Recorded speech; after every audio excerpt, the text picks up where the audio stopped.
jaga tradisi amalan ahli sunnah wal jamaah nadia pasti berkah, berhikmah pada para alim ulama. Bahkan itu bisa dikatakan sampai mencaci. Dalih atau argumentasi yang mereka pakai yaitu hadis Nabi, afdolul jihad kalimatu hakin inda sultanil jair. Begitu, Pak. Kami sebagai warga NU yang baik itu ingin menanyakan bagaimana sebetulnya kontekstualisasi dari hadis tersebut supaya tidak ada oknum yang lagi memperkosa tekstualnya, hanya secara tekstualnya saja.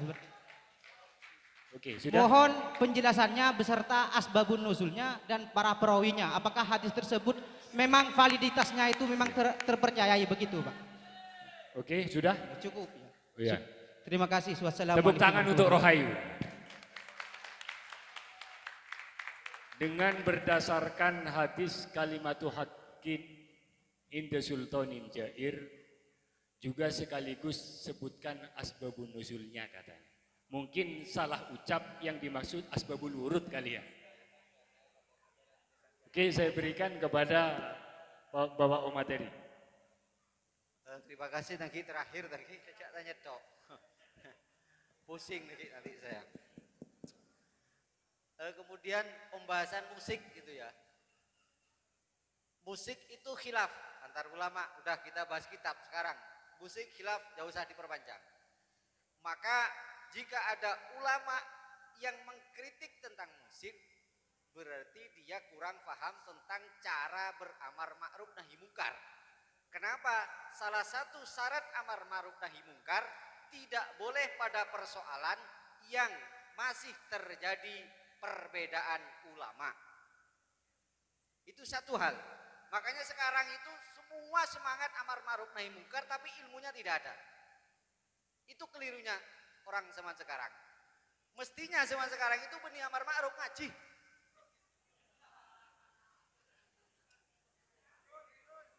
Coba sampeyan teh koreksi alim, itu sibuk ngaji. Semakin orang sibuk tanggung itu amar ma'ruf, ilmu udah tak ngerti. Ya akhir demikian, kacau. Lagi. Kemudian apa boleh gila? Dua lagi. Yang pertama ini. Ya, Bos. Kemudian apakah ya nanti yang terakhir yang bahwa dalam hadis itu saya bacakan hadis lagi. Sajen kula tak maca hadis.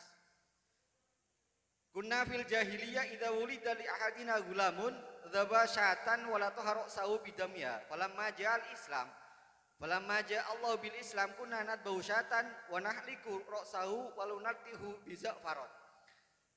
Agama itu sangat adaptasi dengan atau kooperatif dengan budaya. Andaikan ada budaya yang di situ ada melanggar agama itu sendiri, maka sebisa mungkin agama untuk menghilangkan kemungkarannya, tidak menghilangkan budayanya. Kalau bisa. Salah satu contoh hadis, dulu zaman jahiliyah sudah menjadi tradisi ketika anak lahir, maka akan menyembelih kambing, lalu darahnya diusapkan ke kepala anak tersebut. Kemudian Islam datang, nyembelih kambingnya dibiarkan, tapi melumasi kepala bayi dengan darah dirubah dengan za'faron. Itu menunjukkan bahwa agama sangat kooperatif dengan budaya itu sendiri. Selama budaya masih bisa untuk dirubah. Jadi kan itu saya kritik namanya tema-tema itu ya. Jadi budaya agama itu sangat kooperatif banget. Selama budaya masih bisa diperbaiki, dihilangkan kemungkarannya, budayanya dibiarkan dan disisipi dengan ajaran-ajaran Islam. Sebagaimana yang dicontohkan oleh Wali Songo bahwa waktu itu ada wayang maka disisipkan dengan dakwah-dakwah Islam akhirnya menjadi sahadatain dan lain sebagainya. Gamelan-gamelan. Sehingga tidak dirubah.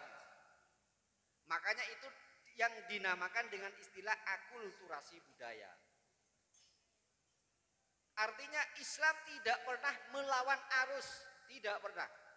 Islam mengikuti arus selama arus tersebut masih bisa diperbaiki, dihilangkan kemungkarannya, kecuali kemungkaran tersebut budayanya ada kemungkaran dan tidak bisa dihilangkan, ya sudah. Tugas kita hanya menyampaikan, gak usah marah pada mereka yang kerapan sapi. Wa ma'alaina illal balagh, tugas kita hanya menyampaikan. Wong Nabi saja tidak mampu memberikan hidayah pada pamannya sendiri kok malah kita pusing dengan kerapan sapi. Selama kerapan sapi tidak bisa dirubah, ya sudah, selesai. Selama bisa dirubah, hilangkan kemungkarannya. Kalau tidak bisa, ya sudah, tugas kita menyampaikan, itu saja. Daripada sampean pusing dengan kerapan sapi lalu atokar, kan burung sing aja. Jadi ketika tidak bisa diperbaiki, ya sudah, tinggalkan. Selama bisa diperbaiki, biarkan itu budaya, sisipi dengan agama Islam. Makanya tari-tarian tadi ada sisipan Islam, ada syairnya, ada ngajinya, ada ininya. Sepenting bisa disisipi, maka itulah.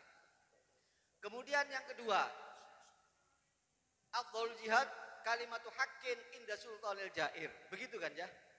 Maka yang perlu diperhatikan satu, kalimatu haqqin itu pahami dulu. Kalimatu haqqin itu mengungkapkan sesuatu yang hak, bukan mengungkapkan sesuatu yang sifatnya menghujat. Wong kalimatu haqqin dipahami menghujat, ya kan salah paham.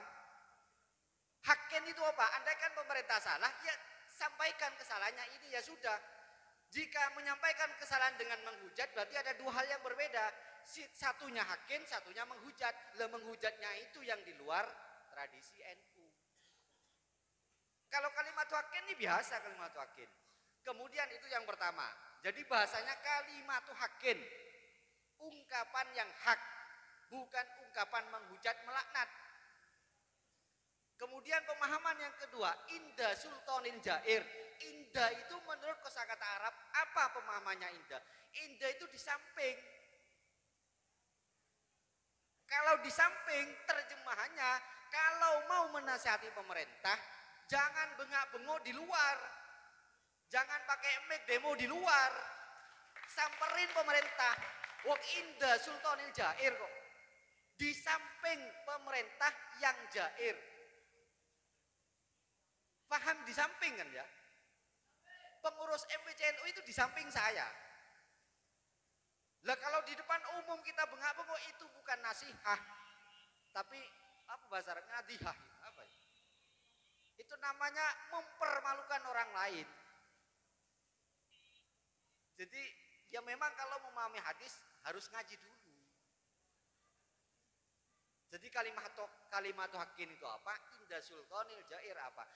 Logiskah kita bengak-bengok di Madura, pemerintahnya ada di Jakarta? Logis atau enggak? Itu inda sultanil jair atau tidak?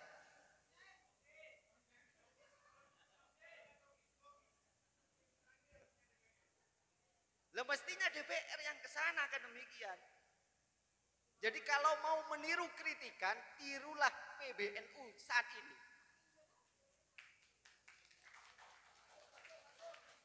Bahkan pemerintah takut sampai mengutus 2 menterinya untuk menjelaskan. Saking takutnya. Tanpa harus mengerahkan massa, tanpa harus rakyatnya diajak untuk menghujat, tidak. Bahkan rakyatnya disuruh istighosah, disuruh doa, gak usah. Adakah instruksi dari PBNU untuk unjuk rasa? Tidak ada. Karena rakyat itu tugasnya bukan ngurusi pemerintah. Wong kadang undang-undangnya saja tidak paham kok malah amar ma'ruf nahi mungkar, kan lucu. Jadi yang paling penting tahu dirilah siapa kita. Kalau bukan kapasitas kita, jangan masuk ke sana akleruan. Biarlah pasrahkan pada orang yang ahli di bidangnya. Makanya dalam sebuah hadis, la usidal amru ila ghairi ahli fantadri sa'ah. Jika yang memegang persoalan bukan ahli di bidangnya, maka tunggulah kehancurannya. Kalau tugasnya kita ya MDS itu ngaji, zikir, yo nyanyi, itu tugasnya. Wong gara-gara kita bisa megang HP, bisa melihat dunia, akhirnya kita merasa menjadi tokoh. Kemagia. Wong ero mana kadang genting ngebucor lo bisa mau becek negara. Jadi tahu diri lah, tahu diri. Pasrahkan pada orang yang ahlinya. Cukup kita doa, lihat ini ke saos, mudah tak mampu. Makanya kita awat tuat kamagia, paling Batamba musawi polsek lagi. Jadi ayo kita bersikap yang keren saja. Kalau tidak mampu ya berdoa yang keren. Gak usah yang kalau yang unjuk rasa itu banyak tonggel. Sudah cukup ya. Dan gula boleh mana? Nyon seporah kurang lebihnya. Takut pada bahasa dan gula kasar. Sudah benih kasarin semangat. Dan jangan diterjemahkan ini menghujat ki. Ini kesemangat. Lagi. Kurang lebihnya mohon maaf. Assalamualaikum warahmatullahi wabarakatuh.